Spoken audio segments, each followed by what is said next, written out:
बिस्मिल्लाहिर्रहमानिर्रहीम। अस्सलाम वालेकुम नाज़रीन कराम, मैं हूं मखदूम शहाबुद्दीन और आप देख रहे हैं मेरा फेसबुक और यूट्यूब चैनल। उम्मीद करता हूं आप सब लोग बखैर वाफियत होंगे और जहां भी होंगे अपने अहले खाना समेत खुश भी होंगे और महफूज भी। नाज़रीन कराम, इस वक्त एक बहुत बड़ा दावा सामने आया है और ये दावा इमरान खान के तोशा खाना से घड़ी लेने और उस घड़ी को बेचने के मामले में इंतहाई अहम मोड़ के तौर पर यह डेवलपमेंट सामने आई है। क्योंकि इमरान खान के मिलिट्री सेक्रेटरी, जब इमरान खान साहब वजीर आजम थे, उस वक्त मिलिट्री सेक्रेटरी ने क्या कहा है, क्या बयान दिया है, ये बड़ी इंपॉर्टेंट डिटेल्स हैं जो आपके सामने रखनी है। इसके साथ ही साथ नैब तरमीमी ऑर्डिनेंस ये किसने जारी करवाया है, इस हवाले से भी एक बहुत बड़ा दावा जो है वो सामने आ चुका है, एक बहुत बड़ा क्लेम कि ये नैब ऑर्डिनेंस जो है ये डायरेक्टली किस शख्सियत ने वजीर आजम हाउस आकर आखिरी दिन, जो कि बतौर एक्टिंग प्रेसिडेंट सादिक संजरानी साहब का था इन द ऑफिस, और अगले दिन आरिफ अलवी साहब ने वापस आना था, वजीर आजम ऑफिस आकर किस ताकतवर शख्सियत ने ये सारे का सारा केस वजीर आजम के सामने रखा कि ये नैब तरमीमी ऑर्डिनेंस बहुत ज्यादा जरूरी है, और फिर अफरा तफरी में ये ऑर्डिनेंस जो है ये जारी किया गया। और स्पेशली ये ऑर्डिनेंस जो है ये इमरान खान साहब जो हैं उनके हवाले से उनके लिए जारी किया गया है। ये डिटेल्स इससे भी ज्यादा इंपॉर्टेंट हैं। सबसे पहले नाज़रीन इकराम मैं आपको ये बता दूं कि मैं इस वीडियो के अंदर या इस व्लॉग के अंदर कोई इल्जाम किसी साइड के ऊपर लगाना नहीं चाह रहा, और ये ऐसी चीजें हैं जो जारी बात है कि जो बड़ी सेंसिटिव होती हैं, और ये वो सारी की सारी वो बातें हैं जो इस वक्त कोर्ट की जा रही हैं, और वो मामलात भी आपके सामने रखना बहुत जरूरी है। जो जारी बात है कि एक सर्टन सेट ऑफ जर्नलिस्ट्स है जो रिपोर्ट कर रहा है, और इनकी जो रिपोर्टिंग है वो बड़ी आम है। क्योंकि आप देखें कि नैब जो है ना इस वक्त वो सेंटर ऑफ अट्रैक्शन है। इस वक्त इमरान खान साहब को काउंटर करने के लिए नैब ही वो इदारा है जो किरदार अदा कर सकता है। और जारी बात है, अगर खान साहब, अब नई अपडेट आपके सामने है कि किस तरह से मैंने आपको बताया कि जीएचक्यू का हमला जो है उस केस में इमरान खान साहब को नामजद करने का फैसला हुआ। फिर 8-10 मुकदमात जो हैं जो पंजाब भर में 9 और 10 मई के हवाले से दर्ज हुए, उन मुकदमात में इमरान खान साहब को नामजद करने का फैसला हुआ, और बुनियाद ये बनाई गई कि जी जो लोग हमने पकड़े हैं उन्होंने स्टेटमेंट्स दिए हैं कि इमरान खान साहब ने उन्हें इश्ताल दिलाया। अब यह फैसला हो चुका है कि इमरान खान को तमाम तर मुकदमात जो वाकयात थे 9 मई के, उनके हवाले से तोड़ फोड़ के अनफॉर्चुनेट इंसिडेंट्स थे, इमरान खान साहब को उन तमाम तर मुकदमात के अंदर नामजद किया जाए। मुबैना तौर पर ये ऑर्डर्स आईजी पंजाब ने जारी कर दिए। ये सारे इंसदाद दहशतगर्दी के मुकदमात हैं, इनमें अगर गिरफ्तारी होती है तो इंसदाद दहशतगर्दी की अदालत में केस चलता है, और फिर वहां से फौज के पास ये ऑप्शन होता है कि फौज आए और कहे कि भाई इस बंदे को हमारे हवाले कर दें, जिस तरह से पहले कुछ लोगों को हवाले कर भी दिया गया और मजिस्ट्रेट साहब हवाले भी कर देते हैं। और सुप्रीम कोर्ट ऑफ पाकिस्तान में भी मिलिट्री कोर्ट्स का मामला जो है वो खटाई में पड़ा हुआ है, डिले का शिकार हो चुका है। और वो जो एक अर्जेंट किस्म का, आपको याद होगा कि मंगल तक चीफ जस्टिस ने ईद की छुट्टियों से पहले फैसला सुनाना था, सारा मामला जो है वो अब एक किस्सा पारीना हो चुका है, और होम्योपैथिक से ही फैसला आएगा अगर आया भी तो। अब यहां पर एक तरफ ये सब कुछ है, वहीं दूसरी जानिब अल्टीमेट स्टेप ये होगा कि इमरान खान साहब जो है उन्हें मिलिट्री कोर्ट्स के अंदर सजा दी जाए, ट्रायल किया जाए। ऑब्वियसली इस वक्त ख्वाहिश यही होगी कि इसकी नौबत ना आए, ये किसी साइड पर यह ख्वाहिश नहीं है, और इस चीज को अवॉइड करने के लिए हल यही है कि नैब के जरिए इमरान खान साहब को रगड़ा लगवा दिया जाए। 2-3 खबरें पहले भी आपके सामने हम रख चुके हैं कि एक स्पेशल इन्वेस्टिगेशन विंग था जनरल मुशर्रफ साहब के दौर में जब नैब बना, और इस विंग की सरबराही जो है वो एक 2 स्टार जनरल, जिसे मेजर जनरल कहते हैं, वो करता है। और इस वक्त इस विंग को दोबारा एक्टिवेट कर दिया गया है, और इसके लिए एक मेजर जनरल लेवल का अफसर, एक ब्रिगेडियर लेवल का अफसर, इसके साथ ही साथ नैब के अपने जो लोग हैं उनमें से एक मुजफ्फराबाद आज़ाद कश्मीर से, और एक अफसर जो है वो क्वेटा से बुला के एक पूरी टीम जो है स्पेशल किस्म की वो भी तैयार कर दी गई है। इसके साथ ही साथ नैब के अंदर जो 190 मिलियन पाउंड वाला केस है, जो नेशनल क्राइम एजेंसी और मलिक रियाज वाला या अलकादर ट्रस्ट वाला, जो भी उसे केस कह ले, उस केस के हवाले से भी खबर दी गई कि भाई इस केस के अंदर इमरान खान साहब और बुशरा बीबी के हवाले से तहकीकात मुकम्मल कर ली गई हैं, और इन लोगों को किसी भी लम्हे गिरफ्तार किया जा सकता है। मलिक रियाज साहब के हवाले से भी ये मामला सामने आया, ये बात सामने आई कि मलिक रियाज साहब भी इस केस के अंदर वादा माफ गवाह बन सकते हैं, यानी सारा मलबा इमरान खान साहब पर डालकर खुद उन्हें फिर एनआरओ या बरीउज़्ज़िम्मा करार दे दिया जाए।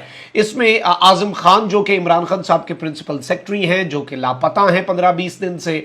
आजम खान साहब जो हैं उनके हवाले से भी ये बात सामने आ रही है कि वो भी इमरान खान साहब के खिलाफ एक प्रेस कॉन्फ्रेंस कर सकते हैं जब से वो लापता हैं, no one knows where he is. लेकिन उसके बाद वो खान साहब के खिलाफ एक प्रेस कॉन्फ्रेंस प्लान्ड है और वो प्रेस कॉन्फ्रेंस जो है वो सबूतों के साथ भी हो सकती है। प्रिंसिपल सेक्रेटरी सबसे इंपॉर्टेंट शख्स होता है। अच्छा, ये सारी चीजें अपनी जगह पे। अब जरा आ जाते हैं मिलिट्री सेक्रेटरी वाले मामले पे। जो तोशाखाना की घड़ियों का केस है उसमें खान साहब पे इल्जाम ये लगाया जा रहा है कि आपने किया ये कि एक घड़ी थी और उस घड़ी की कीमत थी 30 करोड़ फॉर एग्जांपल, या आप कह लें कि उस घड़ी की कीमत थी 50 करोड़। आपने उसकी वैल्यू जो है वो कम लगवाई। तोशाखाना के रिकॉर्ड में जो इल्जाम लगाते हैं वो कहते हैं कि आपने उसकी वैल्यू लगवा दी 10 करोड़। अब जब उसकी वैल्यू लग गई 10 करोड़ तो आपने तो उसका 25% देना था, तो आपने 2.5 करोड़ रुपया दे दिया। वो घड़ी आपकी हुई और आपने फिर बाहर जाकर वो घड़ी जो है वो पूरे रेट पे बेच दी। मतलब आपने वैल्यूएशन जो उसकी करवाई वो गलत करवाई और ये आपका मसला। इसके साथ असासों के अंदर उसे जाहिर ना करना एक अलग खान साहब के ऊपर आ रहा है एलिगेशन। अच्छा, ये जो चीज है इसमें इमरान खान साहब ने ये बात कही है कि भाई मैंने वैल्यूएशन करवाई है, मैंने तो उसकी वैल्यू नहीं लगवाई, उसकी वैल्यू लगवाई थी मेरे मिलिट्री सेक्रेटरी ने। अब इमरान खान साहब के टेन्योर में 2 मिलिट्री सेक्रेटरीज जो हैं वो रहे हैं। 2 ब्रिगेडियर लेवल के ऑफिसर्स जो हैं वो वजीर आजम के मिलिट्री सेक्रेटरी होते हैं, रिप्लेस हुए, यानी 2 टोटल अगर हम देखा जाए तो। बेसिकली इमरान खान साहब ने कहा कि इस वक्त ये दावा सामने आया और एक साथी ने ये रिपोर्ट किया है कि इमरान खान साहब ने ये नैब को कहा कि भाई मिलिट्री सेक्रेटरी जो हैं उन्होंने बेसिकली ये वैल्यूएशन लगवाई है, मैंने तो नहीं ये वैल्यू लगवाई। और वो गए और उन्होंने वैल्यू लगवा ली तोशाखाना से, जितने की उन्होंने लगवाई उनकी मर्जी। अच्छा, इसके ऊपर इमरान खान साहब को नैब की तहकीकात में जवाब दिया गया कि भाई मिलिट्री सेक्रेटरी तो ये कह रहे हैं कि आपने उन्हें प्रेशराइज किया कि इतनी कीमत लगवा के आनी है इसकी। तो खान साहब का इस पर जवाब यह था कि भाई ऐसा हो ही नहीं सकता, और अगर ऐसी बात है तो आप मिलिट्री सेक्रेटरी को मेरे सामने बुलाएं, जो उस वक्त मेरे मिलिट्री सेक्रेटरी थे, वो मेरे मुंह पे ये बात करे, वो मेरे मुंह पे ये बात करे और वो मेरे मुंह पे ये क्लेम करे, तो फिर मैं मानूं। इस तरह नहीं हो सकता। और इसके अंदर यह भी खबर आ रही है कि वो घड़ी जो है वो बेचने का टास्क जो है वो डिप्टी मिलिट्री सेक्रेटरी जो है उस वक्त के उन्हें दे दिया गया था। और इस सब के अंदर इमरान खान साहब ने जो मौक़िफ़ अपनाया वो ये किया कि भाई मैंने तो ये वैल्यूएशन लगवाई नहीं है और इसकी जो भी वैल्यू है, और आपका क्लेम ठीक है वैल्यू कम लगवाई है ज़्यादा लगवाई, वो सेकेंडरी है। पहली चीज़ तो ये कि भाई मैंने जब एक काम किया नहीं तो आप मुझे उस पर क्यों मेरे से सवालात पूछ रहे हैं। अब एक जानिब ये दावा सामने आ रहा है तो वहीं दूसरी जानिब एक और बहुत बड़ा क्लेम जो है वो सामने आया है। और वो क्लेम ये है नाज़रीन इकराम, मैं समझता हूँ कि बड़ी जारी बात है, ये बड़ी आप कह लें कि एक एलिगेशन है। ये क्लेम सिंपल नहीं है कि जी इमरान खान साहब के हवाले से जो नया ऑर्डिनेंस आया है जो स्पेसिफिकली इमरान खान साहब के लिए 90 to 120 डेज के लिए प्रेसिडेंशियल ऑर्डिनेंस होता है और उसी टाइम के अंदर अब इन्होंने इस ऑर्डिनेंस का इस्तेमाल भी करना है। यानी स्पेशली ये स्पेसिफिकली ऑर्डिनेंस जो है ये इमरान खान साहब के लिए ही है, ये और किसी के लिए नहीं है ordinance.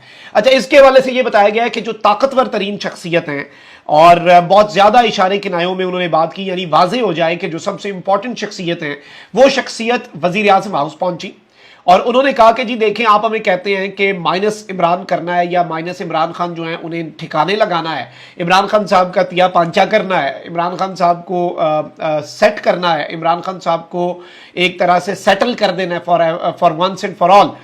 Once and for all Imran Khan साहब की सेटलमेंट जो है उसके लिए आपने तो नैब के हाथ बांधे हुए हैं। तो वजीर आजम साहब ने कहा कि जी फिर दसो की करना, की करिए ऐसी। तो उन्हें यह बताया गया कि जी नैब जो है उसके चेयरमैन से बात हो गई हुई है और आपको ये कानून साजी करनी पड़ेगी, नैब के इख्तियारात जिसमें चेयरमैन का इख्तियार बढ़ाना पड़ेगा, उसके साथ आप रिमांड का जो टाइम है वो भी बढ़ाएं। उसके अलावा गुजारा कोई नहीं है, उसके अलावा खान जो है वो हत्थे नहीं चढ़ रहा। और इस सब के अंदर उन्होंने जब कहा कि भाई ये कानून साजी हम कैसे करेंगे, ये सब कुछ कैसे करेंगे, तो उन्हें बताया गया कि जी सादिक संजरानी साहब अपना ही बंदा बैठा हुआ है, वो तो फौरी तौर पे साइन कर देगा, उसके पास जो जाएगा वो 1 मिनट भी नहीं लगाएगा। तो आप एक काम करें कि ऑर्डिनेंस हम जारी करा देते हैं। इसी सब के अंदर पार्लियामेंट का सेशन जो कि जुलाई के मिड तक मुलतवी किया गया था, फौरी तौर पर वो गैर मुअय्यना मुद्दत तक मुलतवी हुआ। इधर काबीना का इजलास बुलाया गया, वहीं अर्जेंट बेसिस पे, क्योंकि the next day Arif Alvi साहब वापस आ रहे थे और आरिफ अलवी साहब ने आके जाहिर बात है अपने हाथों से ये सब नहीं करना। वैसे आरिफ अलवी साहब एक काम करें, वो खुद भी ये सब करना शुरू कर दें, क्योंकि उन्होंने अब खुद मौका दिया था ना पीछे से सब कुछ करने का। और फरीजा आज पहले भी अदा किया हुआ है उन्होंने, तो वो दोबारा चले गए, तो ये सबको पता है वो क्यों चले गए। और आरिफ अलवी साहब अब वो एक नया वो पिछला जो हुकूमत का बिल था वो भी उन्होंने पास कर दिया, जो सुप्रीम कोर्ट को भी सरप्राइज मिला कि रिव्यू ऑफ जजमेंट एक्ट जो है। तो भाई आरिफ अलवी साहब पे सवाल तो होगा फिर। अब यहां पर ये बात सामने आई कि जी उसके बाद काबीना का जब इजलास हुआ, फौरी तौर पे इजलास बुलाया गया। इजलास के एजेंडा भी वहां पर जो ब्यूरोक्रेट्स हैं उन तक नहीं बताया गया और ब्यूरोक्रेट्स को कमरे से निकाल दिया गया काबीना के, और उसके बाद काबीना वालों को बताया गया कि जी जो सबसे ताकतवर बंदा है वो आया है और उसने मुझे ये कहा है और ये करना बड़ा जरूरी है। तो काबीना वालों ने उस पर क्या कहना था, उन्होंने कहा 100 बिस्मिल्लाह करते हैं साइन।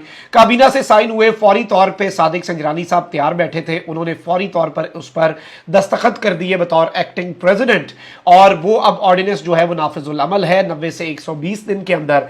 और ये जो दावा सामने आया है ये एक बहुत बड़ा दावा है, क्योंकि इस दावे से बहुत से क्लेम्स जो हैं जिसमें जाहिर बात है पॉलिटिकल इंटरवेंशन को आप कह लें कि उसकी तरदीद करने का क्लेम है, या इसके साथ ही साथ आप कह लें कि जो दूसरा दावा है कि पॉलिटिकल इंजीनियरिंग नहीं हो रही और पॉलिटिकली हम इंटरवीन नहीं कर रहे, वो सारे के सारे दावे जो हैं फिर ऑब्वियसली उन सब के ऊपर एक क्वेश्चन मार्क तो ऑब्वियसली लग जाता है।